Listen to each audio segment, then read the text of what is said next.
Hey guys, it's me, Warren here. Thank you again for tuning in to my channel. Um, in today's discussion, I just wanted to speak to you guys briefly about projects and project work. Remember, the goal is to either become a director of facilities or a facilities manager or even higher, or to just have the tools necessary to be successful at whatever job you are undertaking in buildings and facilities and maintenance. So today, I just wanted to speak to you about projects and project work. I didn't realize for years how important or how big of a job or percentage of my work as a facilities director, as a facilities manager, project would undertake of my duty. So if they ask you what percentage of time is spent doing projects out of your day as a facilities manager and a facilities director, I would say at least 40%. That's what I found. And it didn't dawn on me until I was with the state. And I just found myself every day working on projects. You know, you're doing your inspections, you're building walkthroughs, you're talking with people, and you're seeing what's going on in the building, and you're developing projects to either be proactive about an issue or to react to an issue that has developed in your facility. So I just wanted to go over a few terms and a few things to help you guys who never actually initiated a project on paper. I'm sure, you know, if you're involved in facilities, especially residential facilities, you're rehabbing things, you're changing out cabinets, uh, uh, uh, all kind of work that is really considered project work. So I just wanted to help you along. If you need to put the pen to the paper and to actually develop a project on paper, there are four things that terms that I wanted to go over with you. First, let's talk about the four steps. Um, there will be more steps involved, but these are just your basic ideas on how to start a project. So first, you need to identify the project, and once you identify that particular project, then you have to determine what needs to be done to help you move that project forward. In other words, what kind of work are you looking for specifically? And that will determine what the project specifications are. All right. So you have to develop project specifications. Once you develop project specifications, then you will be seeking what they call um, uh, um, a cost analysis. So you need to determine what the cost will be. In order to help you determine the cost, you could actually, and I'm going to discuss this term in a minute, you could actually seek out what they call a request for information. That's one of the terms I'm going to discuss with you that you will have to be familiar with if you're going to put projects in writing and in paper. So once you actually develop your specifications, you know what you want done with that particular project. Then you have to determine the cost, and you could actually determine the cost by putting out what they call a request for a proposal. Or I'm sorry, request for information. That's another term we'll discuss in a minute. Request for proposal, RFP. But once you develop your specifications, once you can determine the cost of that project, the next step will be justifying the project. So if you have to go to management, administration, executive level officers, the board of directors, you will have to actually justify that project. So that could be easy. Obviously, if something's falling down, you need to fix it. So you're going to need a course to fix it. That could be considered a project. What do you need to do? to fix that project would be considered the specifications, right? How much that would cost. You could actually have a vendor contractor come in. That would be your RFI, request for information. He could give you a cost. You have to present that to your upper level administrators, of course. You have to justify it. There has to be a reason. Suppose, for example, you just wanted to see something done. You have to justify it. Obviously, if something's falling down, you won't need much of a justification like, hey, this is dangerous, you got to fix it. But if you were proactive about what you do in your facility and you want to see something, then you have to justify the cost. And then once you do that, that will be part of what we call seeking funding from your administrators.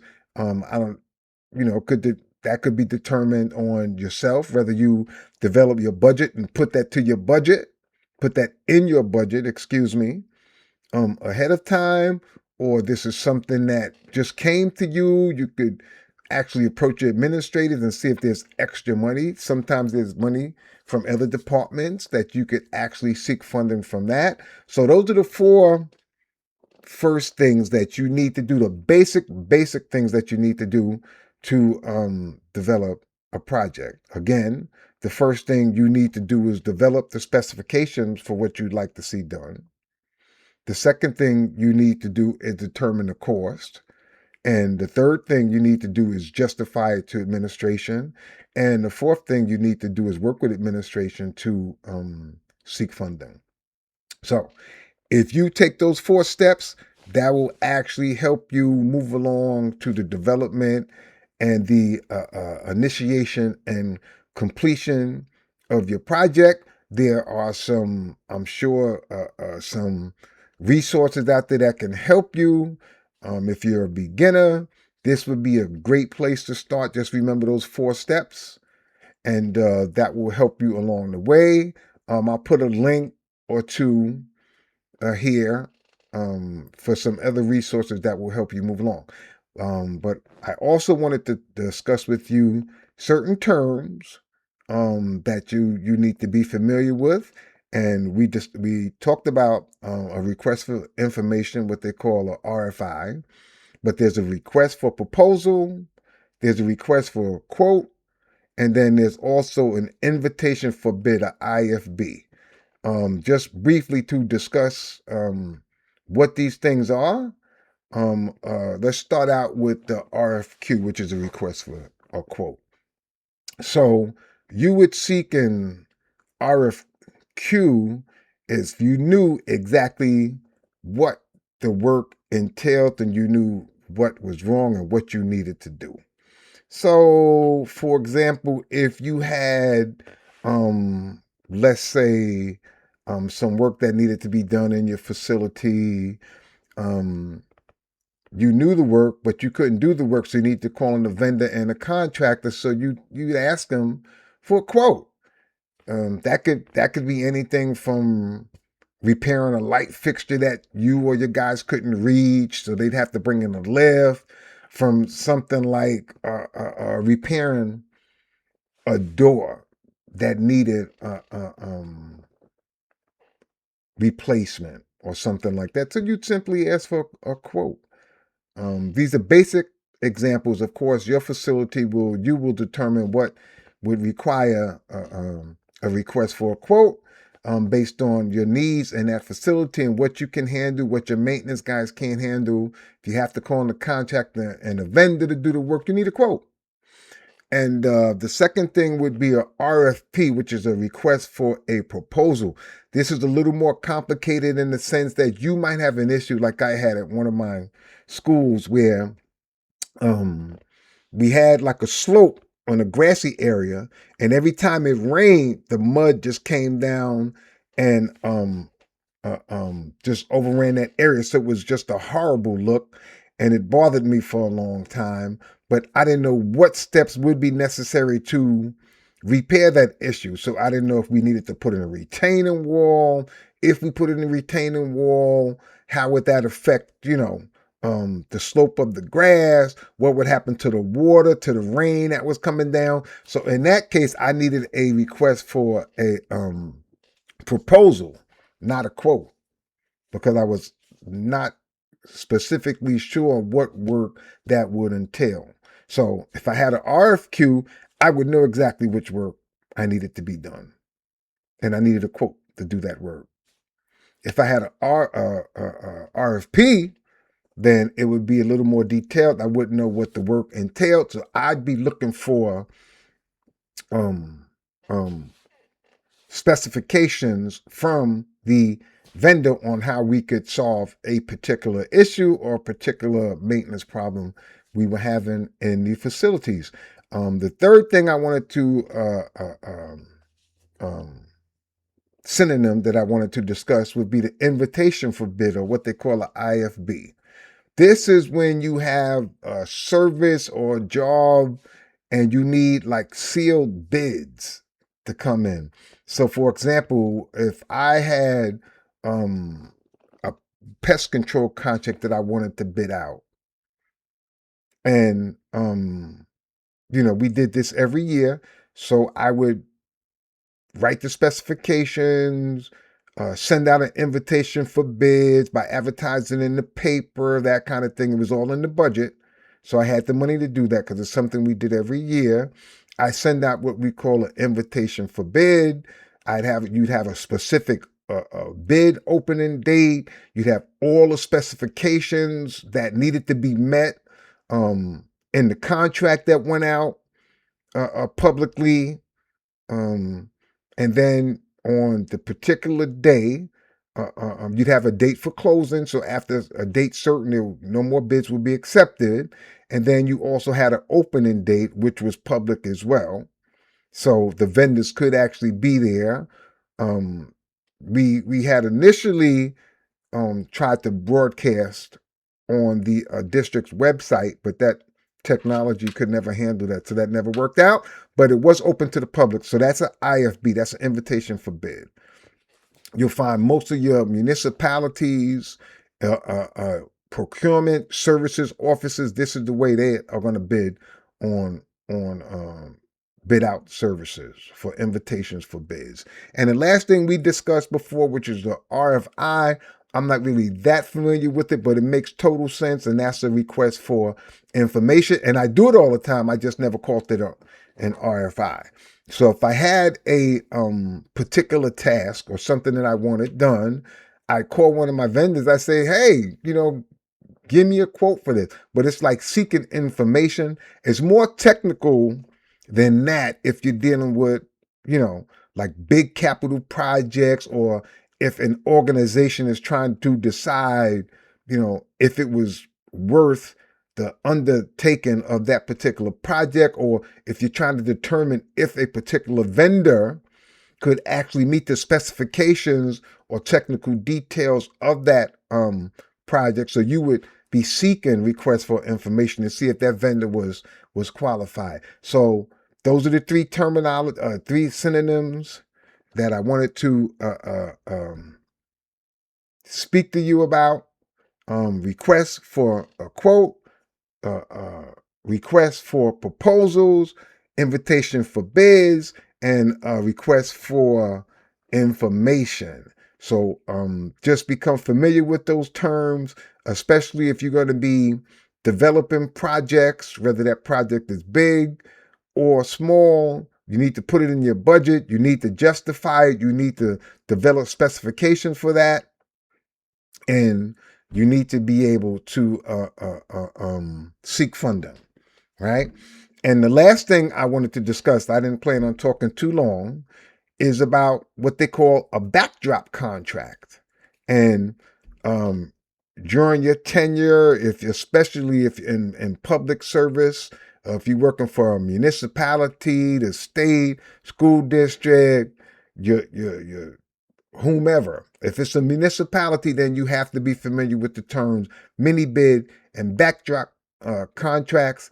That will help you. So, for example, before I retired, just remember I retired not too long ago, but before I retired, I purchased a vehicle for my maintenance staff. So I had to put that out to bid. But because the state already had a contract for car dealers who had already qualified, and was allowed to be on that, what we call that backdrop contract, I was able to put out a mini bid. So I piggybacked off of that contract. So I'm not sure if that makes sense to you, because it's a lot, but it's relatively easy. The state did all the work by putting out a bid for, let's say, trucks or SUVs or dump trucks or whatever vehicle that may be. The state had already put out the bid, contractors responded, they went through the qualification procedure with the state. So then the state now has this contract, and you have a list of vendors who are already pre-qualified to be on that contract for selling vehicles to the state at a particular price. So now I come in, I want to purchase a vehicle like I purchased this truck. I go to that contract, the backdrop contract, and now I put out a bid to all of these pre-qualified vendors to purchase that truck. And they're submitting prices to me based on their qualifications, based on pricing that they had already submitted to the state. So if you have any questions about it, you can send me an email. I keep on saying call me, but you can't call me. But you can certainly send me an email. I will be more than happy to spend time talking to you about it in detail. I am going to start my consultant services that will be available to you. If you want to actually hold a class for your staff on contracts, on purchasing supplies, on cleaning, on anything to do with buildings, I'm your man.